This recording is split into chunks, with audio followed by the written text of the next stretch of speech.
ಕುಡಿಯುವ ನೀರು ಮತ್ತು ವಿದ್ಯುತ್ ಸಮಸ್ಯೆಯಾಗದಂತೆ ನೋಡಿಕೊಳ್ಳಿ ಅಧಿಕಾರಿಗಳಿಗೆ ಸೂಚನೆ ತಿಳಿಸಿದ ಶಾಸಕ ಡಾಕ್ಟರ್ ಶ್ರೀನಿವಾಸ್ ಎಂಟಿ. ವಿಜಯನಗರ ಜಿಲ್ಲೆಯ ಕೂಡ್ಲಿಗಿ ಪಟ್ಟಣದ ಪ್ರವಾಸಿ ಮಂದಿರದಲ್ಲಿ ಶಾಸಕರಾದ ಡಾಕ್ಟರ್ ಶ್ರೀನಿವಾಸ್ ಎಂಟಿಯವರ ಅಧ್ಯಕ್ಷತೆಯಲ್ಲಿ ಶುಕ್ರವಾರದಂದು ಜೆಸ್ಕಾಂ ಇಲಾಖೆಯ ಪ್ರಗತಿ ಪರಿಶೀಲನಾ ಸಭೆ ಮತ್ತು ಕೂಡ್ಲಿಗಿ ಪಟ್ಟಣದ ಕುಡಿಯುವ ನೀರಿನ ಸಭೆ ನಡೆಯಿತು. ಈ ಸಂದರ್ಭದಲ್ಲಿ ಶಾಸಕರು ಮಾತನಾಡುತ್ತಾ ಬೇಸಿಗೆಯ ಬಿಸಿಲು ಪರಿಣಾಮ ಎದುರಾಗದಂತೆ ಕುಡಿಯುವ ನೀರು ಮತ್ತು ವಿದ್ಯುತ್ ಸಮಸ್ಯೆಗಳು ಜರುಗದಂತೆ ಹಳ್ಳಿ ಪಟ್ಟಣ ಎನ್ನದೇ ಅಧಿಕಾರಿಗಳಿಗೆ ಸೂಚನೆ ತಿಳಿಸಿದರು. ಹಾಗೆ ತಾಲೂಕು ಪಂಚಾಯಿತಿ ಕಾರ್ಯನಿರ್ವಾಹಕ ಅಧಿಕಾರಿಗಳಾದ ನರಸಪ್ಪರವರಿಗೆ ಶಾಸಕರು ಸ್ಥಳೀಯ ಮಟ್ಟದಲ್ಲಿ ಪಿಡಿಒಗಳಿಗೆ ಮೇಲ್ವಿಚಾರಣೆ ಮಾಡಬೇಕು, ಸಾರ್ವಜನಿಕರು ಮತ್ತು ರೈತರಿಗೆ ವಿದ್ಯುತ್ ಸಮಸ್ಯೆಯಾಗದಂತೆ ನೋಡಿಕೊಳ್ಳಬೇಕು. ಕೂಡ್ಲಿಗಿ ಪಟ್ಟಣದಲ್ಲಿ ಶುದ್ಧ ಕುಡಿಯುವ ನೀರಿನ ಪೈಪ್ಲೈನ್ ಕಾಮಗಾರಿ ನಡೆಯುವುದರಿಂದ ಸಾರ್ವಜನಿಕರ ಪ್ರಯಾಣಕ್ಕೆ ತೊಂದರೆಯಾಗದಂತೆ ನೋಡಿಕೊಳ್ಳಬೇಕೆಂದರು. ಹಾಗೆ ತಾಲೂಕಿನಲ್ಲಿ ಕೆಲವು ಕುಡಿಯುವ ನೀರಿನ ಸಮಸ್ಯೆಗಳು ಇರುವ ಹಳ್ಳಿಗಳಲ್ಲಿ ಖಾಸಗಿ ಬೋರ್ವೆಲ್ ಮೂಲಕ ಕುಡಿಯುವ ನೀರಿನ ವ್ಯವಸ್ಥೆ ಮಾಡಬೇಕು. ಪಟ್ಟಣದಲ್ಲಿ ನೀರಿನ ಟ್ಯಾಂಕರ್ ಮೂಲಕ ಪ್ರತಿ ವಾರ್ಡ್ಗಳಲ್ಲಿ ಕುಡಿಯುವ ನೀರನ್ನು ಒದಗಿಸಿ ಯಾರಿಗೂ ಸಮಸ್ಯೆಯಾಗದಂತೆ ನೋಡಿಕೊಳ್ಳಬೇಕು ಎಂದು ಕಟ್ಟುನಿಟ್ಟಾಗಿ ಪಟ್ಟಣ ಪಂಚಾಯತ್ ಅಧಿಕಾರಿಗಳಿಗೆ ಸೂಚಿಸಿದರು. ಇದೇ ಸಂದರ್ಭದಲ್ಲಿ ಈ ಹಿಂದಿನ ಸಭೆಯಲ್ಲಿ ಕೆಲವರು ಸಾರ್ವಜನಿಕರಿಗೆ ಅನಾನುಕೂಲವಾಗಿರುವಂತಹ ಸಮಸ್ಯೆಗಳ ಕುರಿತು ದೂರುಗಳಿಗೆ ಈ ಸಭೆಯಲ್ಲಿ ಜೆಸ್ಕಾಂ ಅಧಿಕಾರಿಗಳು ತಾಲೂಕಿನ ಪ್ರಗತಿಯ ಬಗ್ಗೆ ತಿಳಿಸಿದರು. ಹಳ್ಳಿಗಳಲ್ಲಿ ಶುದ್ಧ ಕುಡಿಯುವ ನೀರಿನ ಘಟಕಗಳ ಸಮಸ್ಯೆ ಪರಿಹಾರ, ವಿದ್ಯುತ್ ಘಟಕಗಳ ಕಾರ್ಯವ್ಯಾಪ್ತಿ ಮತ್ತು ನಿರ್ವಹಣೆ, ವಿದ್ಯುತ್ ತಂತಿ ಕಂಬ, ಟಿಸಿ ಅಭಿವೃದ್ಧಿ ಬಗ್ಗೆ ಚರ್ಚಿಸಿದರು. ಈ ಸಂದರ್ಭದಲ್ಲಿ ಮಾನ್ಯ ತಹಶೀಲ್ದಾರರಾದ ನೇತ್ರಾವತಿ, ಇಒ ನರಸಪ್ಪ, ಎಇ ಮಲ್ಲಿಕಾರ್ಜುನ್, ನೀರು ಘಟಕ ಸರಬರಾಜು ಇಲಾಖೆಯ ಎಇ ಪ್ರಸನ್ನ, ಪಿಡಬ್ಲ್ಯೂಡಿ ನಾಗನಗೌಡ, ಕೂಡ್ಲಿಗಿ ಪಟ್ಟಣ ಪಂಚಾಯಿತಿ ಮುಖ್ಯಾಧಿಕಾರಿಗಳಾದ Dadapeer, KEB AEE Ekant Reddy, chief engineer Ramaswamy, ವಿವಿಧ ಇಲಾಖೆಯ ಅಧಿಕಾರಿಗಳು, ಸಿಬ್ಬಂದಿ ವರ್ಗ, ಪತ್ರಕರ್ತರು ಉಪಸ್ಥಿತರಿದ್ದರು. ವರದಿ ರಾಘವೇಂದ್ರ ಸಾಲುಮನಿ, ಕೂಡ್ಲಿಗಿ.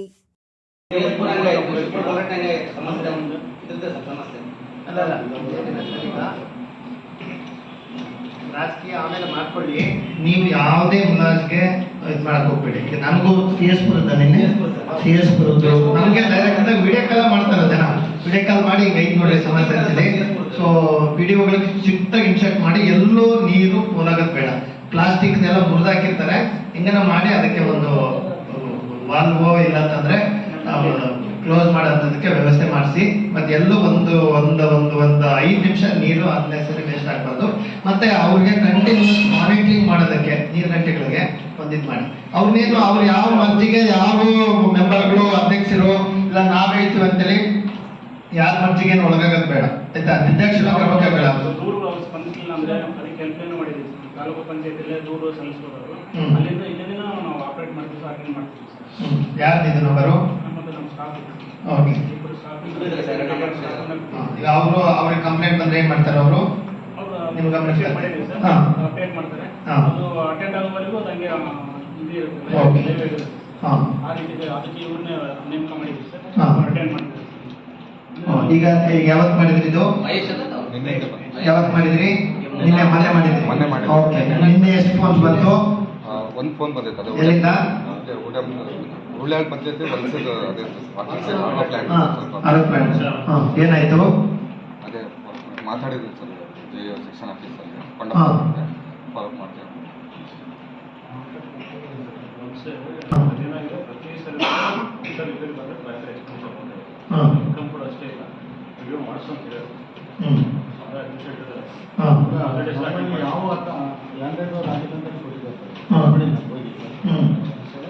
ಯಾವ ನಮ್ಗೆ ಏನಾರ ಆಗಿತ್ತು ನಾವು ಮಾಡಕ್ಕೆ ಬರೋಣ ಅಂತ ಹೇಳ್ತಾನೆ.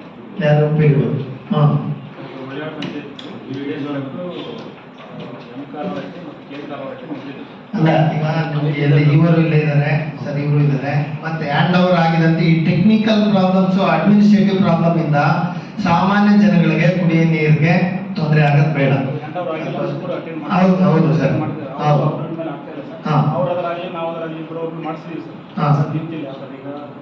ನಮ್ಗೆ ನಮ್ಮ ಆಫೀಸ್ಗೆ ಡೈಲಿ ಮಾಹಿತಿ ಕೊಡ್ಬೇಕು. ಎವ್ರಿ ಡೇ ಎಷ್ಟು ಕಾಲ್ಸ್ ಬರ್ತಾ ಇದೆ, ಯಾವ ಊರಿಂದ ಬರ್ತಾ ಇದೆ, ಒಂದು ಕಾಪಿ ಇಲ್ಲ ಒಂದು ವಾಟ್ಸ್ಆಪ್ ಗ್ರೂಪ್ ಮಾಡಿದ್ದೀರಲ್ಲ, ಗ್ರೂಪ್ ಅಲ್ಲಿ ಎವ್ರಿ ಡೇ ಅಪ್ಡೇಟ್ ಮಾಡಬೇಕು. ಅರ್ಥ ಆಯ್ತಾ? ಆ ಗ್ರೂಪ್ ಅಲ್ಲಿ ಹೌದು ಅಪ್ಡೇಟ್ ಮಾಡಬೇಕು. ಸೊ ದಟ್ ಅಲ್ಲಿ ಸಮಸ್ಯೆ ಬಗೆಹರಿತಾ ಇಲ್ವಾ ಅಂತ ಹೇಳ್ಬಿಟ್ಟು ಈಗೇನು ಮೆಸೇಜ್ ಆಗ್ತಾ ಇದೀರಿ ಅದನ್ನ ನೀವು ಕಂಟಿನ್ಯೂಸ್ ಮಾನಿಟರ್ ಮಾಡಿ ಆಯ್ತಾ. ಎವ್ರಿ ಡೇ ಯಾವ ಊರಲ್ಲಿ ಇದಾಗ್ತದೆ, ಯಾವುದೇ ಕಾರಣಕ್ಕೂ ನೀರಿನ ಸಮಸ್ಯೆ ಆಯ್ತಾ ಆಗ್ಬಾರ್ದು ಸರ್. ಮತ್ತೆ ನೆಕ್ಸ್ಟ್ ಇದ್ರ ಜೊತೆಗೆ ಈಗ ನಾವೆಲ್ಲರೂ ಸೇರಿ ನೆಕ್ಸ್ಟ್ ಎಲ್ಲ ಊರುಗಳಿಗೂ ಏನು ಇವೆ ಹ್ಯಾಂಡ್ ಓವರ್ ಆಗೋವಿದಾವೆ ಫಿಲ್ಟರ್ಗಳು. ಈಗ DMF ಅಲ್ಲಿ ಸೇವಿಂಗ್ಸ್ ಅಲ್ಲಿ ನಾನು ಕೇಳಿದ್ದೀನಿ, ಈಗ ಈ ವಾರದಲ್ಲೇ ಕೊಡ್ತಾರೆ. ಯಾವ 53 ಹಳ್ಳಿಗಳು ಪ್ರಸನ್ನವೇ ಅದನ್ನೆಲ್ಲ ಕೊಟ್ಟಿದ್ದೀನಿ. ಈಗ ಅಲ್ಲಿ ಅದಲ್ಲಿ ನೀವೇನ್ ಕೊಟ್ಟಿದ್ರೆ ಅದೇ ಲಿಸ್ಟ್ ಕೊಟ್ಟಿದ್ದೀನಿ. ಈಗ ಅದು ಆರ್ಡರ್ ಆಗೋದ್ರೊಳಗೆ ಅಟ್ಲೀಸ್ಟ್ ಅಲ್ಲಿ ಕರೆಂಟ್ ಕನೆಕ್ಷನ್ ಎಷ್ಟು ದೂರ ಇದೆ, ಮತ್ತೆ ಬೋರ್ವೆಲ್ಲು ಪ್ಲಸ್ ಜಾಗ ಅಷ್ಟಕ್ಕೆ ಅದನ್ನೆಲ್ಲ ರೆಡಿ ಮಾಡ್ಬೇಕು. ಅದು ಕಾಪಿ ನಿಮ್ಗೆ ಒಂದು ಶೇರ್ ಮಾಡ್ತೀನಿ. ಅದನ್ನ ನೋಡ್ಬಿಟ್ಟು ನೀವು ಒಂದ್ಸರಿ ನಮ್ಮ ಹುಡುಗರು ಹೋಗಿ ನೋಡ್ಕೊಂಡು ಬಂದಿದ್ದಾರೆ ಆ ಜಾಗಗಳು ಮತ್ತೆ ಅದು ಊರಿದ್ದು ಫೀಸಿಬಿಲಿಟಿ. ನೀವು ಒಂದ್ಸರಿ ಎಲ್ಲ ಚೆಕ್ ಮಾಡ್ಬಿಟ್ಟು 53 ಹಳ್ಳಿ ಕೊಟ್ಟಿದ್ದೀನಿ ನಾನು. ಅವ್ರದೊಂದು ಸೇರಿಸಪ್ಪ, ಅವ್ರದೊಂದು ಸೇರಿಸಿ ಎವ್ರಿ ಡೇ ಮಾಹಿತಿ ನನ್ಗೆ ಅಪ್ಡೇಟ್ ಆಗಬೇಕು. ಯಾವುದೇ ಕಾರಣಕ್ಕೂ ತೀರಾ ವರ್ಸ್ಟ್ ಸಿಚುವೇಶನ್ ಬಂದ್ರೆ ಟ್ಯಾಂಕರ್ ಅಲ್ಲಿ ಕಳಿಸ್ಬಿಟ್ಟು ಇದು ಮಾಡ್ಬೇಕು. ಮತ್ತೆ ಯಾವ್ದಾದ್ರು ಬಾಡಿಗೆ ಟ್ಯಾಂಕರ್ಗಳೆಲ್ಲ ತಗೊಂಡ್ರೆ ದಾದಾಪಿರೋರೆ ಆಯ್ತಾ, ಈಗ ಮತ್ತೆ ಅದನ್ನೆಲ್ಲ ಟ್ಯಾಂಕರ್ ಎಲ್ಲ ತೊಳಸೋದು ಮತ್ತೆ ಅದ್ರದ್ದೆಲ್ಲ ಈಗ ಮತ್ತೆ ಎಲ್ಲಾದ್ರೂ ಈಗ ಎಲ್ಲೂ ಇದು ಕಂಪ್ಲೇಂಟ್ ಇಲ್ವಾ ವಾಟರ್ದು ಕಂಟಾಮಿನೇಷನ್ ಅದರದ್ದು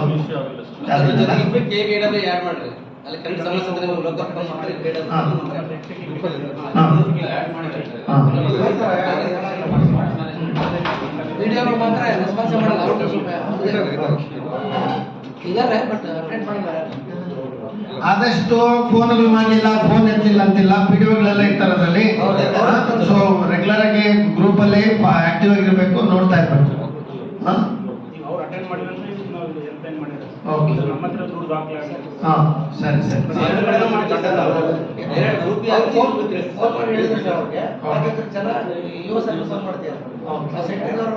ಕೆಲಸ ಮಾಡ್ತಿಲ್ಲ ವಿಡಿಯೋಗಳು ಫೋನ್ ಮಾಡಿದ್ರೆ ಇವತ್ತು ಮಾಡಿ ಅಟೆಂಡೇ ಮಾಡಲ್ಲ ಸರ್. ಸ್ಪಾಟಿಗೆ ಹೋಗಲ್ಲ. ಸೆಕ್ರೆಟರಿ ಕಳಿಸ್ತೀನಿ, ನೀರು ಗಂಟೆ ಕಳಿಸ್ತೀನಿ. ಓಕೆ ಅದೇ ವಾರ್ಡ್ಗಳಲ್ಲೇ ಈಗ ಹೇಳ್ದಂಗೆ ಎಷ್ಟೇ ಊರ್ ಬದಲು ಒಂದು ಓಣೆಗೆ ಒಂದು ಭಾಗದಲ್ಲಿ ಹಿಂಗೆ ಸಮಸ್ಯೆ ಅಂತ ಹೇಳ್ಬಿಟ್ಟು ಎಲ್ಲಾ ಕಡೆಯಲ್ಲೂ ಕಂಪ್ಲೇಂಟ್ ಮಾಡ್ತಾರೆ ಸರ್. ಹೌದು ಅಟೆಂಡ್ ಮಾಡ್ತಾರೆ. ಓಕೆ ಅವ್ರಿಗೊಂದು ನೀರು ಇಂಪಾರ್ಟೆಂಟ್. ಹೌದು ಟೋಟಲ್ 18 ಅಪಾರ್ಟ್ಮೆಂಟ್ ವರ್ಕಿಂಗ್ ಇದೆ. ಈ 18ರಲ್ಲಿ ಸರ್ ನಾವು ಈಗ 10 ಪ್ಲಾಂಟ್ ನಾವು ಇಲಾಖೆ ಮಾಡ್ತೀವಿ ಸರ್. 50,000 ಅವ್ರಿಗೆ ಅನುದಾನ ಕಡೆ ಇದೆ. ಸೊ 10 ಪ್ಲಾಂಟ್ಸ್ ರೆಡಿ ಮಾಡ್ತೀವಿ. ಈಗ ಎಲ್ಲ 3 ಪ್ಲಾಂಟ್ಸ್ ರೆಡಿ ಮಾಡಿ ಈಗ ಕರೆಸ್ಪಾಂಡೆನ್ಸ್ ಮಾಡ್ತಾ ಇದ್ದೀವಿ. ಪಂಚಾಯತ್ ಎಂ ಕಾರ್ನಟ್ಟಿ, ಕೆ ಕಾರ್ನಟ್ಟಿ, ಗಿಡಮೂಡಿ 3 ಅಟೆಂಡ್ ಮಾಡಿ ಸರ್. ಟ್ರಯಲ್ ಆಗಿದೆ. ಅವ್ರು ಇನ್ನೊಂದು ವಾರ ನಾವು ಕಂಟಿನ್ಯೂಸ್ ನೀರನ್ನು ಹ್ಯಾಂಡ್ ಓವರ್ ತಗೊಂಡು ಹೇಳಿ ಸರ್. ಅವನ್ನ ಮಾಡಿಸಿ ಇನ್ನೂ ಸಭೆನೂ ಅದು ರಿಪೇರಿ ಇನ್ನೂ ಅದರ ಪ್ರೋಗ್ರೆಸ್ ಇದೆ ಸರ್. ಏದಿ ಸೈಡಿ, ಗೆದ್ದಲಘಟ್ಟ, ಸಿದ್ದಾಪುರ ರೆಡ್ಡಿ ಈಗ ಮಾಡ್ತಾ ಇದ್ವಿ. ಅದು ಅಲ್ಲದೆ ಸರ್ ಕೆಲವೊಂದು ಅಪಾರ್ಟ್ಮೆಂಟ್ ಇದಾವೆ ಸರ್. ಅಲ್ಲಿ ಊರಲ್ಲಿ 2 ಇದ್ದಾವೆ. ಉದಾಹರಣೆ ದೊಡ್ಡಗೋರಟ್ಟಿ, ಚೌಡಾಪುರ ಮತ್ತೆ ಜಿಮ್ಮನಹಳ್ಳಿ ಮಾಸ್ಟರ್. ಸೊ ಇಲ್ಲಿ 2 ಪ್ಲಾಂಟ್ ಇರೋದ್ರಿಂದ ಜನ ಬಳಕೆ ಮಾಡ್ತಾರೆ ಸರ್. ಒಂದೇ ಪ್ಲಾಂಟ್ ಬಳಕೆ ಮಾಡ್ತಾರೆ, ಇನ್ನೊಂದು ಪ್ಲಾಂಟ್ ಬೇಕಾಗ್ತದೆ. ಸೊ ನಾವು ಅದನ್ನು ರಿಪೇರಿ ಮಾಡಿದ್ರು ಕೂಡ ಅದರಿಂದ ಆದಾಯನೂ ಬರೋದಿಲ್ಲ ಮತ್ತೆ ಅದು ವುಡ್ ಕಂಡೀಷನ್ ಇರೋದು ಸರ್. ಸೊ ಅಂತ ಪ್ಲಾಂಟ್ನ ಈಗ ಒಂದು 100 DFC ಮೀಟಿಂಗ್ ಮಾಡಿ ಸರ್, ಒಂದು ಪ್ರೊಸೀಡಿಂಗ್ ಹಾಕೊಂಡು ಶಿಫ್ಟ್ ಮಾಡಲಿಕ್ಕೆ ವ್ಯವಸ್ಥೆ ಮಾಡ್ತೀವಿ ಸರ್. ನೆಕ್ಸ್ಟ್ ಯಾವ್ದಾರ ಫಂಡ್ ಬಂತಂದ್ರೆ ಅದನ್ನ ಬೇರೆ ಯಾವ್ದು ನೆಸೆಸಿಟಿ ವಿಲೇಜ್ಗೆ ಅಟ್ಲೀಸ್ಟ್ ಕ್ಯಾಬಿನ್ ಮತ್ತೆ ಒಳಗಡೆ ಪ್ಲಾಂಟ್ನ ಶಿಫ್ಟ್ ಮಾಡಿದ್ರೆ ಬೇಸ್ಮೆಂಟ್ ಒಂದು ಕನ್ಸ್ಟ್ರಕ್ಷನ್ ಮಾಡ್ಕೊಳ್ಳಿಕ್ಕೆ ನಾವು ಫಂಡ್ ಅದಕ್ಕೆ ಮಾಡ್ಕೊಡ್ತೇವೆ. ಆ ಪ್ಲಾಂಟ್ ಶಿಫ್ಟ್ ಮಾಡ್ಬೋದು ಸರ್. ಅದನ್ನ ಹೊರತುಪಡಿಸಿ ಸರ್ ಕಾತ್ರಿಕಟ್ಟೆ ಮತ್ತೆ ಶಿವಪ್ರಗೋಗಟ್ಟಿ ಇವು ಬಹಳ ಸರಿ ರಿಪೇರ್ ಮಾಡಿದ್ರು ಕೂಡ ನಮಗೆ ಜನ ಬಳಕೆ ಮಾಡ್ತಾ ಇಲ್ಲ. ಮತ್ತೆ ಅದರಿಂದ ನಾವು ಈಗ ಅಂದ್ರೆ ತಾವು ಕೂಡ 2 ಸರಿ ಕಾತ್ರಿಕಟ್ಟೆ ವಿಸಿಟ್ ಮಾಡಿದ್ರೆ ಸರ್, ಅವರು 2 ಸರಿ ರಿಪೇರ್ ಮಾಡಲ್ವಾ? ರಿಪೇರ್ ಮಾಡಿ ಕೂಡ ಪೆಂಡಿಂಗ್ ಇದೆ. ಉಳಿದ್ರೆ ಇನ್ನೊಂದು ವೀಕ್ 10 ಡೇಸ್ ಅಲ್ಲಿ ನಾವು 10 ಪ್ಲಾನ್ ರೆಡಿ ಮಾಡಿ ಎಲ್ಲ ಪ್ಲಾನ್ಸ್ ವರ್ಕಿಂಗ್ ಮಾಡ್ತೀವಿ. ಇದಲ್ಲದೆ ಸರ್ ಪ್ರೆಸೆಂಟ್ ಹಾಲಿ ಪ್ರಾಬ್ಲಮೆಟಿಕ್ ವಿಲೇಜಸ್ ಮೊದಲನೇ ಸರ್ ಬಿಚ್ಚಾರಟ್ಟಿ ಸರ್. ಬಿಚ್ಚಾರಟ್ಟಿ ಯೂಸ್ ಮಾಡ್ತಾ ಇದ್ದೀರವು ಶಿಫ್ಟ್ ಮಾಡಿ ಬೇರೆ ಕಡೆ ಎಲ್ಲಿ ನೀಡಿದವರು ಲೋಕಕ್ಕೆ ಏನಾಯ್ತು ಸರ್? ಈಗ ಲೋಕಿಕೆರೆ ಸರ್ ಈಗ ಮೊನ್ನೆ ತಹಸೀಲ್ದಾರ್ ಮೇಡಮ್ ಕಳಿಸಿದ್ರು ಸರ್ ಮೀಟಿಂಗ್. ಅವ್ರಿಗೂ ರಿಕ್ವೆಸ್ಟ್ ಮಾಡಿ ಸರ್ ಬೇಗ ನಮಗೆ ಅದನ್ನ ಅಡ್ಜಸ್ಟ್ ಮಾಡಿಕೊಡ್ರಿ ಅಂತೇಳಿ. ಸೊ ಅದು ಅವ್ರ ಊರಲ್ಲಿ ಹೇಳ್ತಾರೆ ಅದೇ ಜಾಗದಲ್ಲೇ ಕಟ್ಬೇಕಂತ ಹೇಳ್ತಾರೆ ಸರ್. ಆಕ್ಚುಲಿ ಸ್ಕೂಲಲ್ಲಿ ಜಾಗ ಇದೆ ಮತ್ತೆ ಸ್ಕೂಲ್ ಮುಂದ್ಗಡೆ ಒಂದು ಜಾಗ ಇನ್ನೊಂದೊಂದಲ್ಲಿ ಪವರ್ ಸ್ಕೀಮ್ ನಮ್ದು ಮೇನ್ ಲೈನ್ ಹೋಗಿತ್ತು ಸರ್. ಅದು NHL ಪರ್ಮಿಷನ್ ತೊಗೊಂಡು ಅಲ್ಲಿ ವಿಲೇಜಲ್ಲಿ ಹೋಗಿದೆ ಸರ್ ಅದು. ಔಟ್ ಆಫ್ 12 ಕಿಲೋಮೀಟರ್ಲಿ 10 ಕಿಲೋಮೀಟರ್ ಅಷ್ಟು ಕ್ಲೋಸ್ ಆಗಿದೆ ಸರ್. 2 ಕಿಲೋಮೀಟರ್ ಅಷ್ಟೇ ಪೆಂಡಿಂಗ್ ಇರೋದು. ಆಮೇಲೆ ಇವಾಗ ಟ್ಯಾಂಕಿಗೆ ಕನೆಕ್ಷನ್ ಮಾಡೋದಿದೆ ಸರ್. ನಮ್ಗೆ ಟೋಟಲ್ 4 ಟ್ಯಾಂಕ್ ಕಟ್ತಾ ಇದೆ ಸರ್ ಅದು. 4 ಟ್ಯಾಂಕಲ್ಲಿ 2 ಟ್ಯಾಂಕು ಬಾಟಮ್ ಡೂಮ್ ಲೆವೆಲ್ಗೆ ಬಂದಿದೆ ಸರ್. ಇನ್ನೂ 2 ಟ್ಯಾಂಕು ಆಮೇಲೆ ಲಿಫ್ಟಲ್ಲಿ ಇದೆ ಸರ್. ಇನ್ನೊಂದು 6 ಮಂತ್ಸ್ ಇದೆ ಸರ್ ನಮ್ಮದು. ಬಟ್ ಮೇನ್ ಅಂತಂದ್ರೆ ಸರ್ ನಮ್ಗೊಂದು ತಮ್ಗೆ ಗಮನ ಬಂದಿದೆ ಸರ್. ಅದು ಪಾವಗಡಲ್ಲಿ ನಮ್ಗೊಂದು ಪರ್ಮಿಷನ್ ಸಂಬಂಧ ತಮ್ಮ ಹತ್ರ ನಮ್ಮ ಮೇಡಮ್ ಸರ್ ಮಾತಾಡಿದ್ರಲ್ಲ ಸರ್. ಅದು ಪೆನಲ್ ರೂಮ್ ಕಟ್ಟಕ್ಕೆ ಅದೊಂದು ನಮ್ಮ ಕಡೆ ಪೆಂಡಿಂಗ್ ಇದೆ ಸರ್. ಅದು ಸಿಕ್ಕಿಲ್ವಾ ಇನ್ನು? ಇನ್ನೂ ಇದೆ ಸರ್. ನಿಮ್ದು ಮೊನ್ನೆ ಹೊಸನವ್ರು ಹೋಗಿ ಬಂದಿದ್ದಾರೆ. ಈಗ ಏನಾಗಿದೆ ಅವ್ರು ಇದು ಕೇಳ್ತಾ ಇದ್ದಾರೆ.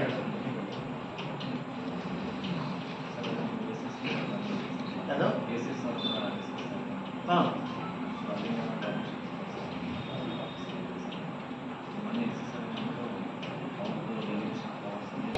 ಟೌನಲ್ಲಿ ಇಲ್ಲಿ ಬಂದಿದೆ ಸರ್. ಅದು ನಮ್ಮದು ಸಂಘದಲ್ಲಿ ಆಯ್ತೇನ್ರಿ ಇದು?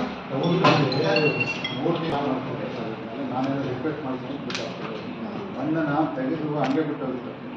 ಮತ್ತೆ ನಾವು ನೀರು ಬಿಡ್ತಾ ಇದ್ದೀರಾ? ಬಿಡ್ತೇವೆ ಸರ್. ಸರ್ ಹೇಳ್ತಾ ಇರೋದು ಈ ಸಮುದಾಯ ಭವನ ಅಪೋಸಿಟ್ ಸರ್ ಎಲ್ಲ 3 ಗುಂಟೆ ಹಂಗೆ ಬಿಟ್ಟಿದ್ದೀವಿ. ತಾಲೂಕು ಆಫೀಸ್ ಎಲ್ಲ ಹೇಳಿದ್ದೀವಿ ಸರ್. ಹೇಳಿದ್ರು ಸರ್. ಹೇಳಿದ್ರು ಅದು ಸಮುದಾಯ ಭವನ ಹೇಳೋದೆಲ್ಲ ಎಲ್ಲ ಹೇಳ್ತಾ ಇದಾರೆ. ಅವರು ದಿನ ವಿಡಿಯೋ ಹಾಕ್ತಾ ಇದ್ದಾರೆ. ಏನು ದುಡ್ಡು ಕೆಲಸ ರೀ? ಅಷ್ಟೆಲ್ಲ ಕೋಟ್ಯಾಂತರ ರೂಪಾಯಿ ಕೆಲಸ ಮಾಡಕ್ ಒಂದು ಟ್ಯಾಕ್ಟ್ರಿ ನೀರು ಹಾಕೋದೇ ದೊಡ್ಡ ಕೆಲಸನ. ವಿಡಿಯೋಗಳು ತೊಂದರೆ ಆಗಿದೆ ಸರ್. ಅದು ಇವತ್ತು ಕ್ಲೋಸ್ ಮಾಡ್ತೀವಿ ಸರ್. ಮಷಿನ್ ಹಾಕಿ ಇವತ್ತು ಕ್ಲೋಸ್ ಮಾಡ್ತಾರೆ. ಕಲ್ಲು ಬರ್ತದೆ, ತುಂಬಾ ಡಿಫಿಕಲ್ಟೀಸ್ ಇದೆ, ಮತ್ತೆ ಅದೆಲ್ಲ ತುಂಬಾ ಸೆನ್ಸಿಟಿವ್ ಕಾಲೇಜ್ ಇದೆ. 3 ಮಂತ್ಸ್ ಸ್ಟಾಪ್ ಮಾಡಿಬಿಡ್ತಾರೆ. ಮಾಡ್ತಾ ಇಲ್ಲ. ಇವ್ರ ಮೇಲೆ KUWS ಡಿಪಾರ್ಟ್ಮೆಂಟ್ ಸರ್ ಮೀಟಿಂಗ್ ಇದೆ ಸರ್. ಪ್ರತಿ ಸರಿ ಗಮನ ತರ್ತೀವಿ ಸರ್. ನಾವು ತಾಲೂಕು ಆಫೀಸ್ ಮುಂದೆ ಒಂದೆರಡು ದೊಡ್ಡ ದೊಡ್ಡ ಕುಣಿಗಳು ಅಲ್ಲೇ ಇಲ್ಲ. ಆಮೇಲೆ ಸಮುದಾಯ ಭವನದ ಮುಂದೆ ಕೂಡ್ಲಿಗಿರ್ತವ್ರಿಗೆ ಅರ್ಥ ಆಯ್ತಾ? ಅದು ಯಾವ ಕಾರಣಕ್ಕೂ ಆಗ್ತಿರ್ಲಿಲ್ಲ. ತುಂಬಾ ಕಷ್ಟಪಟ್ಟು ಅದು ಇದು ಪ್ರಾಜೆಕ್ಟ್ ತಂದಿದೆ ಇಲ್ಲಿಗೆ. ಅರ್ಥ ಆಯ್ತಾ? ಅದನ್ನ ಅರ್ಧಂಬರ್ಧ ಮಾಡಿ ಸುಮ್ಮನೆ ಕುಂಡಿಗಳು ಸುಮ್ಮನೆ ಕಟಚಾರಕ್ಕೆ ಮಾಡೋದಲ್ಲ. ಅರ್ಥ ಆಯ್ತಾ? 2060 ಅದು ಕೂಡ್ಲಿಗಿರ್ತವ್ರಿಗೆ ಶಾಶ್ವತ ನೀತಿ ಪ್ರಾಜೆಕ್ಟ್. ಅರ್ಥ ಆಯ್ತಾ? ನಮಗೂ ಅರ್ಥ ಆಗುತ್ತೆ. ಅದು ಟೆಸ್ಟ್ ಆದ್ಮೇಲೆ ಮುಚ್ಚೋದಂತ. ಅರ್ಥ ಆಯ್ತಾ? ಅದೇ ದೊಡ್ಡ ಇದು ರಾಕೆಟ್ ಸೈನ್ಸ್ ಅಲ್ಲ, ಏನೊಂದು ಟೆಕ್ನಿಕಲಿ ಭಾರಿ ದೊಡ್ಡದಾಗಿ ಯಾವ್ದು IIT ಇಂಜಿನಿಯರ್ ಇರಬೇಕು ಅದನ್ನೆಲ್ಲ ಮುಚ್ಚಕ್ಕೆ ಅನ್ನೋ ಏನಿಲ್ಲ. ಮೇಸ್ತ್ರಿ ಇದನ್ನು ಮಾಡ್ಬೇಕಾಗ್ತದೆ. ನಿಮ್ ಕಡೆಯಿಂದ ಒಂದು ಅದಕ್ಕೇನು ಎಕ್ಸ್ಟ್ರಾ ದುಡ್ಡು ಬೇಕಾಗೋದಿಲ್ಲ ರೀ. ಎಲ್ಲ ಕಡೆನೂ JJM ಒಪ್ಕೊಳ್ತೀವಿ. ಕೇಂದ್ರ ಸರ್ಕಾರ ಸಹಕಾರ ಕೊಡ್ತಾ ಇಲ್ಲ, JJM ಒಪ್ಕೊಳ್ತೀವಿ. ಬಟ್ ನಿಮ್ದು ಎಲ್ಲ ಕಡೆ ನೋಡಿ ಅವ್ರದ್ದು ಏನಾಗಿದೆ ಪ್ರಾಬ್ಲಮ್ ನಿಮ್ಗೆ ಒಂದು ಗೊತ್ತಿರಲಿ ಆಯ್ತಾ? ಎಲ್ಲ ಈ ಏನು central government state government sponsor scheme ಇದಾವೆ ಆಯ್ತಾ? ₹1 ದುಡ್ಡು ಬರ್ತಾ ಇದೆ. ₹1 ದುಡ್ಡು ಬರ್ತಾ ಇದೆ. ಅವ್ರದ್ದು ಈಗ 58 ಕೋಟಿ ಬಾಕಿ ಇದೆ. ಅಂದ್ರೆ ಇಡೀ ಎಲ್ಲ ಪ್ಯಾಕೇಜ್ ಅಮೃತ ಟೂದು ಪ್ಯಾಕೇಜ್ ಈಗ ಅದರಲ್ಲಿ 50% ಕೇಂದ್ರ ಸರ್ಕಾರ ರಾಜ್ಯ ಸರ್ಕಾರದಿರುತ್ತೆ. JJMದು ಇವ್ರದ್ದು ಈ ಕುಡಿಯ ನೀರಿಂದು ಈ ಅಂಗನವಾಡಿಗಳದ್ದು ಶಾಲೆದು ಮಿಡ್ ಡೇ ಮೀಲ್ ಸ್ಕೀಮು ಎಲ್ಲವೂ ಕೇಂದ್ರ ಸರ್ಕಾರ ರಾಜ್ಯ ಸರ್ಕಾರ ಪಾಲಿರ್ತದೆ. ಅರ್ಥ ಆಯ್ತಾ? ನಾವು ನಮ್ಮ ಬಜೆಟ್ ಮೀರಿ ಆಯ್ತಾ 11 ರಿಂದ 12 ಸಾವಿರ ಕೋಟಿ ನಮ್ಮ ತಾಲೂಕು ನಮ್ಮ ರಾಜ್ಯ ಸರ್ಕಾರ ಹೆಚ್ಚುವರಿ ಕೊಟ್ಟಿದೆ. ಆಯ್ತಾ? ಈ ಅಟ್ಲೀಸ್ಟ್ ಸಮಸ್ಯೆ ಬಗೆಹರಿಸಕ್ಕೆ ಒಂದೇ ₹1 ಕೇಂದ್ರ ಸರ್ಕಾರ ಎಸ್ಪೆಷಲಿ ನೋಡಿ ಈಗ ಕುಡಿಯ ನೀರು ಕೂಡ ಅಮೃತ ಟೂದು ಈಗ ಅವ್ರಿಗೆ 6 ತಿಂಗಳಿಂದ ಬಿಲ್ ಆಗಿದೆ. ಅರ್ಥ ಆಯ್ತಾ? ನಾನಂತೂ ತಲೆ ಮೇಲೆ ಕುತ್ಕೊಂಡಿದ್ದೀನಿ. ಯಾವತ್ತಾದ್ರೂ ಬಿಲ್ ಮಾಡ್ತಾರೆ ಸರ್. ನಿಮ್ಮ ಒಬ್ಬರದ್ದು ಹೆಸರುಗಳು ಕೂಡ ನನಗೆ ಸರಿಯಾಗಿ ಗೊತ್ತಿರಲಿಲ್ಲ ಸ್ಟಾರ್ಟಿಂಗ್ ಅಲ್ಲಿ. ಬಟ್ ತುಂಬಾ ಅಲಿಗೇಷನ್ಸ್ ಮಾಡ್ತಾ ಇದ್ರು. ತುಂಬಾ ಅಂದ್ರೆ ತುಂಬಾ ಮಾಡ್ತಾ ಇದ್ರು. ಬಟ್ ಯಾರು ಒಬ್ಬರು ನಾವು ಚೇಂಜ್ ಮಾಡ್ಲಿಲ್ಲ. ಅರ್ಥ ಆಯ್ತಾ? ಸೊ ನಮ್ಗೇನಾಗ್ಬೇಕು, ಕೆಲಸ ಆಗ್ಬೇಕಿತ್ತು. ಅರ್ಥ ಆಯ್ತಾ? ಮನಸ್ಥಿತಿಗಳು ಬೇರೆ ಬೇರೆ ತರ ಇರ್ತಿದ್ವು. ವೈಯಕ್ತಿಕವಾಗಿ ಏನೇನೋ ಇರ್ಬೋದು ಇದನ್ನ ಮಾಡಿ. ಬಟ್ ಈಗ ಎಲ್ಲಾ ಕಡೆನೂ ನಮ್ಗೆ ಕೆಲಸಗಳು ಆಗ್ತಾ ಇದೆ. ಬಣಿಕಲ್ಲಿಂದ ಆಗಿರ್ಬೋದು, ಹೂಡಮ್ ಆಗಿರ್ಬೋದು, ಎಲ್ಲ ಕಡೆ ಆಗಿರ್ಬೋದು, ಎಲ್ಲ ಕಡೆನೂ ಕೆಲಸಗಳು ಆಗ್ತಾ ಇದಾವೆ. ಯಾಕೆಂದ್ರೆ ಇದು ಏನು ಹೆಲ್ತ್ ಮತ್ತೆ ನಿಮ್ಮ ಜೆಸ್ಕಾಮ್ ಏನಿದೆ ಇವು ಎಸೆನ್ಷಿಯಲ್ ಸರ್ವಿಸಸ್. ಇವಿಲ್ಲದೆ ಏನೋ ಕೆಲಸ ಆಗೋದಿಲ್ಲ. ಸೊ ತುಂಬಾ ಇಂಪಾರ್ಟೆಂಟ್ ಇದೆ. ಅದಕ್ಕೋಸ್ಕರ ಸೊ ಇದು ನಮ್ಗೆ ಬಹಳ ಮಹತ್ವ ಇಲಾಖೆ. ಅದಕ್ಕೆ ಇನ್ನು ಈಗ ಏನೇನು ನೆಕ್ಸ್ಟ್ ಈಗ ಯಾವ ಊರುಗಳಲ್ಲಿ ಏನೇನಿದಾವೆ ನೆಕ್ಸ್ಟ್ ಈ ಬಜೆಟ್ ಅಲ್ಲೇ ಅಂತಂದ್ರೆ ಈಗ ಅದನ್ನ ಮೊನ್ನೆ ಕೊಟ್ಟೂರಲ್ಲಿ ಗಾಣೆಘಟ್ಟದ ಒಂದು ಚಾಲನೆ ಕೊಟ್ಟವಲ್ಲ, ಅದೇ ರೀತಿ ಈಗ ನಾಳೆ ಒಂದ್ ಕಡೆ ಹೋಗ್ತೀವಿ ನಾವು. ನಾಳೆ ಈ ಕಡೆ ಗುಡೆಕೋಟೆ ಅಪ್ಪನಹಳ್ಳಿ ಲಾಸ್ಟ್ ಇಯರ್ ಬಜೆಟ್ ಅಲ್ಲಿ 1 ಕೋಟಿ ಸಮಥಿಂಗ್ ಕೆಲಸ ಮಾಡಿದೆ. ಈ ವರ್ಷದ 1,19,19,00,000 ನಾವು ನಾವು ಆಲ್ರೆಡಿ ಸ್ಯಾಂಕ್ಷನ್ ಮಾಡ್ಕೊಂಡಿದ್ದೀವಿ. ಫಿನಾನ್ಸ್ಮೆಂಟ್ ಅಜಾರ್ಡಸ್, ಆಮೇಲೆ CPTSP, ಅಡಿಷನಲ್ ಏಜೆನ್ಸಿ, ಆಮೇಲೆ 11 ಲಿಂಕ್ ಲೈನ್ಸ್, ಡ್ಯಾಮೇಜ್ ಕೋರ್ಸ್, ಆಮೇಲೆ ಆಕ್ಸಿಡೆಂಟ್ ಪ್ರೋಗ್ರಾಮ್ಸ್ ಇರ್ತಾವಲ್ಲ ಅವು ಶಿಫ್ಟಿಂಗ್ ವರ್ಕ್ಸ್ ಅವೆಲ್ಲ ಸೇರಿಸಿ 1 ಕೋಟಿ ನಾವು ವರ್ಕ್ಸ್ನ ನಾವು ಆಲ್ರೆಡಿ ಚಾಲನೆ ತಗೊಂಡಿದ್ದೀವಿ. ಕೆಲಸನೂ ಪ್ರೋಗ್ರೆಸ್ ಅಲ್ಲಿ ಇದೆ. ಆಮೇಲೆ ಲಿಂಕ್ ಲೈನ್ಸ್ನು ಮಾಡ್ತಾ ಇದ್ರು. ಎಲ್ಲ 5 ಪಂಚಾಯತ್ ಸ್ಟೇಷನ್ ಇದೆ sir. 2 link line work under progress ಇದೆ ಸರ್. ಅದನ್ನು ನಿಮ್ಗೆ ಸ್ಟೇಷನ್ ಇಂದ ಉಜ್ಜಿನಲ್ಲಿ ಲೀಡರ್ಸ್ ಎಲ್ಲ ಓವರ್ ಮಾಡಿದ್ರು ಸರ್. ಉಜ್ಜಿನದು ಲೋಡ್ ಕಡಿಮೆ ಆಗುತ್ತೆ ಸರ್. ಉಜ್ಜಿನದು ಸ್ಟೇಷನ್ ಎಲ್ಲದನ್ನು ಒಂದು ಅಬ್ಸ್ಟ್ರಾಕ್ಟ್ ನೀಟಾಗಿ ಕೊಡಿ ನನಗೆ. ಆಯ್ತಾ? ಯಾಕಂದ್ರೆ ಜನಗಳಿಗೆ ಸ್ವಲ್ಪ ಮಾಹಿತಿ ಕೊಡೋಣ. ಅರ್ಥ ಆಯ್ತಾ? ಈಗ ನೋಡಿ, ಕೆಲವು ಸೆನ್ಸಿಟಿವ್ ಇಶ್ಯೂ ನಿಮ್ಗೆ ಏನಂತಂದ್ರೆ 5 years ಅಲ್ಲಿ ತಗೊಂಡಾಗ ಎಷ್ಟು ಆಕ್ಸಿಡೆಂಟ್ಸ್ ಕಡಿಮೆ ಆಗಿದಾವೆ, ಎಷ್ಟು ಕಾಲು ಹೊಡ್ಕೊಳ್ಳೋದು, ಎಷ್ಟು ತಲೆ ಹೊಡ್ಕೊಂಡಿರೋದು, ರೋಡ್ಸ್ ಚೆನ್ನಾಗಿ ಆಗಿರೋದ್ರಿಂದ, ಚೆನ್ನಾಗಿ ಆಗ್ತಾ ಇರೋದ್ರಿಂದ ಎಷ್ಟು ಓವರಾಲ್ ಆಗಿ ಲೈಫ್ ಜೀವನ ಸುಧಾರಣೆ ಹೆಂಗಾಗುತ್ತೆ. ಆಯ್ತಾ? ವಿದ್ಯುತ್ ಇಲಾಖೆ ಕೆಲಸ ಮಾಡೋದ್ರಿಂದ ಈಗ ರೈತರಿಗೆ ಯಾವ ರೀತಿ ಓಕೆ ಅದು ಹೇಳ್ಬಿಡಿ, ಕೊಡ್ತೀನಿ. ಸೊ ಹೆಂಗೆ ಇದಾಗ್ತದೆ, ಮತ್ತೆ ಎಸ್ಪೆಷಲಿ ಬರ್ತಾ ಬರ್ತಾ ಬರ್ತಾ ಜಸ್ಕಾಮ್ ಇಲಾಖೆ ಫೋನ್ಗಳು ಬಹಳ ಕಡಿಮೆ ಆಗ್ಬಿಟ್ಟಿದ್ದಾವೆ. ಸೊ ನಿಮ್ಮ ಹೆಸರುಗಳು ಅವಾಗ ನಾವೇ ಇಲ್ಲಿ ಕರೆಸಿ ನಿಮ್ಮನ್ನ ಕೇಳಬೇಕಾಗತ್ತೆ. ಅಲ್ಲ, ದಟ್ಸ್ ಎ ಗುಡ್ ಪ್ರೋಗ್ರೆಸ್. ಅರ್ಥ ಆಯ್ತಾ ಹೇಳಿದೆ? ಬಟ್ ಜನಗಳಿಗೆ ಮರ್ತೋಗ್ತಾರೆ. ಅರ್ಥ ಆಯ್ತಾ? ಅವ್ರಿಗೆ ಅವಶ್ಯಕತೆ ಇದ್ದಾಗ ಮಾಡ್ತಾರೆ, ಬಟ್ ಅದು ನಮ್ಮ ಕೆಲಸ. ಅವ್ರ ಅವಶ್ಯಕತೆಯನ್ನ ಪೂರೈಸೋದು ಸರ್ಕಾರದ ಅರ್ಧ ಕರ್ತವ್ಯ. ಸೊ ಅದರಿಂದ ನಾವು ಎಸ್ಪೆಷಲಿ ಎಸ್ಪೆಷಲಿ ಜೀವ ಉಳಿಸೋದಕ್ಕೆ ನಾವು ಜಾಸ್ತಿ ಕೊಡಬೇಕು. ಈಗ ಹಜಾರ್ಡಸ್ಸು ತುಂಬಾ ಇಂಪಾರ್ಟೆಂಟ್ ತಗೊಳ್ತಾ ಇದೀವಿ, ಬಟ್ ಇನ್ನೂ ಕೆಲವು ಕಡೆ ತುಂಬಾ ಲೋ ಲೈನ್ ಇದೆ. ಮೊನ್ನೆ ಯಾವ್ದೋ ನನಗೆ ಫೋಟೋಗಳು ಕಳಿಸಿದ್ರು, ತುಂಬಾ ಕಡಿಮೆ ಇದ್ರಲ್ಲಿದ್ದಾವೆ ಅಂತ ಹೇಳ್ಬಿಟ್ಟು ಅದು ನೋಡೋಣ. ಅದಕ್ಕೆ ಒಂದ್ಸರಿ ಈಗ ನಿಮ್ಮಗಳ ಜವಾಬ್ದಾರಿ ಎಲ್ಲ ಊರುಗಳಲ್ಲಿ ನೀವೇ ಹೋಗ್ಬಿಟ್ಟು ಇನ್ನೊಂದು ರೌಂಡ್ ಎಲ್ಲ ಚೆಕ್ ಮಾಡಿಬಿಟ್ಟು ಮಾಡೋಂಥ ಕೆಲಸ ಆಗ್ಬೇಕದು. ಲಿಂಕ್ ಲೈನ್ಸ್ ಒಂದು ಸ್ವಲ್ಪ ಡೀಟೇಲ್ಸ್ ನನಗೆ ಕೊಡಿ. ಮತ್ತೆ ಇದು ಆಯ್ತಾ? ಅದು ಎಷ್ಟು ದಿವಸದಿಂದ ಊರಲ್ಲಿ ಮೇನ್ ಊರಲ್ಲಿ ಬಸ್ ಸ್ಟ್ಯಾಂಡ್ ಅಲ್ಲಿ ಕಬ್ಬಿಣದ್ದು ಪೋಲುಗಳು ವಿತ್ TC 100 KV TC ಪಕ್ಕದಲ್ಲೇ ಮನೆ. ಅದು ಎಷ್ಟು ಡೇಂಜರ್ ಇತ್ತಂತಂದ್ರೆ ಅದು ತುಂಬಾನೇ ಕಷ್ಟ ಇತ್ತು. ಬಟ್ ಎಲ್ಲ ಹೇಗೆ ಶಿಫ್ಟ್ ಆಯ್ತು. ಈಗ ಹಾಕ್ಬಿಟ್ಟಿದ್ದಾರೆ. ಆ ಸೋಲ್ಡ್ರಲ್ಲಿ ಹಾಕ್ಬಿಟ್ಟು ವೆಹಿಕಲ್ ಸ್ವಲ್ಪ ನೈಟ್ ಟೈಮ್ ಕಾಣಲಿಲ್ದಾಗ 3 ಸಲ ಆಕ್ಸಿಡೆಂಟ್ ಆಗಿದೆ. ನಾವು ನೋಡಿದ್ರೆ ಮೊನ್ನೆ ಮಾದಾಪುರದಲ್ಲಿ ಒಂದು ಟಿಪ್ಪರ್ ಬಂದು ನೋಡಿದ್ದು. ಆಮೇಲೆ ನಾನು ಭಾಳ ಸಲ ನಿಲ್ಲಿಸಿದ್ದೀನಿ. ಮತ್ತೆ ಏಕಾಂತರ ಅಂತ ನಾನು ನೇರವಾಗಿ ಫೋನ್ ಮಾಡಿ ನಾನು ದಯಮಾಡಿ ನಿಲ್ಸ್ಕೊಂಡು ಹಿಂಗೆ ಸ್ವಲ್ಪ ಸರಡಿ ಬಿಟ್ಟು ಆ ಕಡೆ ಹಾಕಿದ್ರೆ ಎಲ್ಲ ರಸ್ತೆಗೆ ಹಾಕಿಬಿಡ್ತಾರೆ ಸರ್, ಸಮಸ್ಯೆ ಆಗ್ತದೆ. ಆಮೇಲೆ ನಾವು ವೈಟಿಂಗ್ ಟೈಮಲ್ಲಿ ಶಿಫ್ಟಿಂಗ್ ಮತ್ತೆ ದುಡ್ಡು ಕಟ್ಟಬೇಕು, ಡಬಲ್ ಆಗ್ತದೆ. ಹಾಗಾಗಿ ಭಾಳ ಸಲ ನಾನು 10 ಲೆಟ್ರು ಅವರು ಮುಖ್ಯ ಇಂಜಿನಿಯರ್ವರೆಗೂ ಬರೆದಿದ್ದೀನಿ. ಏನು ಕ್ರಮ ಆಗ್ತಾ ಇಲ್ಲ ಸರ್. ಮತ್ತೆ ಗೊತ್ತಿದ್ದಂಗೆ ಸಂಜೆ ಈವ್ನಿಂಗ್ ಟೆಕ್ನಿಕಲ್ ಎಕ್ಸ್ಪರ್ಟ್ ಬಂದಿದ್ದಾರೆ ಅವರು ನಮ್ಮ ತಾಲೂಕಿನಾಗೆ. ಇದ್ರ ಬಗ್ಗೆ ಸರ್ ಈಗ ಯಾವಾಗ್ಲೂ ಗೊಂದಲ ಆಯ್ತಾ? ನಾನು ಯಾವಾಗ್ಲೂ ಹೇಳೋದಷ್ಟೇ, ಇದು ಎಲ್ಲ ನಮ್ಮ ಕೆಲಸ, ನಮ್ಮೂರು ಅಂತ ಆಯ್ತಾ? ಪ್ರೀತಿಯಿಂದ ಅಭಿಮಾನ ಮಾಡ್ಬೇಕು. ಇಲ್ಲಿ ಈಗೋ ಕ್ಲಾಸ್ ಆಗ್ಬಾರ್ದು, ಪ್ರತಿಷ್ಠೆ ಆಗ್ಬಾರ್ದು ಅಂತ ಆಯ್ತಾ? ಈಗ ಅವ್ರಿಗೂ ಗೈಡ್ಲೈನ್ಸ್ ಇರ್ತದೆ. ಆ ರೋಡಲ್ಲಿ ಇಷ್ಟು ದೂರದಿಂದ ಹಾಕ್ಬೇಕು, ಹಿಂಗೆ ಹಾಕ್ಬೇಕು ಅಂತ ಹೇಳ್ಬಿಟ್ಟು. ಈಗ ಇವ್ರಿಗೆ ಅಲ್ಲಿ ಹೊರಗಡರು ಅಲ್ಲಿ ಮಾಡಕ್ ಹೋದಾಗ ಎಲ್ಲ ಮೆನ್ನು ಹೋಗಿರ್ತಾರೆ. ಅಲ್ಲಿ ಹೊಲ್ದರು ಇಲ್ಲ ಲೋಕಲ್ ಜನಗಳು ಮಾಡಕ್ ಬರೋದಿಲ್ಲ. ಇಲ್ಲಿ ವಿಂಡು ಮತ್ತೆ ಈ ಸೋಲಾರ್ಗಳು ಬಂದ್ಬಿಟ್ಟು ಜನಗಳಿಗೆ ಡಿಫ್ರೆನ್ಸೇ ಗೊತ್ತಿಲ್ಲ.